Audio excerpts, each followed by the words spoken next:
आणि news top 9 मध्ये आपण आता बघणार आहोत 9 महत्त्वाच्या बातम्या।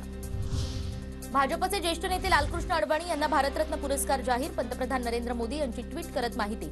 मोदींनी अडवाणींना फोन करून शुभेच्छाही दिल्या। अडवाणींच्या निवडीला थोडा वेळ झाला पण योग्य निर्णय झाला।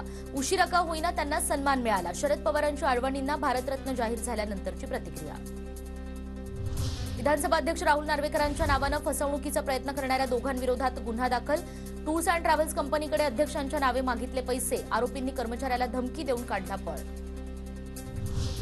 सोलापुरात अजित पवारांचा भावी मुख्यमंत्री असा उल्लेख असलेला बॅनर।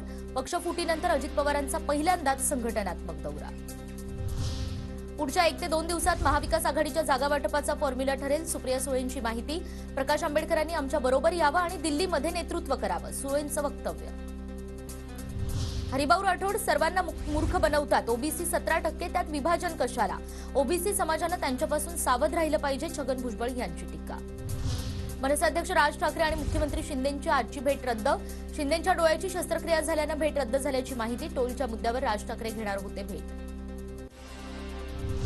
राज्य मंत्रिमंडळाचा अयोध्या दौरा लांबण्याची शक्यता। 5 फेब्रुवारीला कॅबिनेट बैठकीसह मंत्रिमंडळ समितीची ही बैठक। बैठकीच्या पार्श्वभूमीवर अयोध्या दौरा लांबण्याचा अंदाज।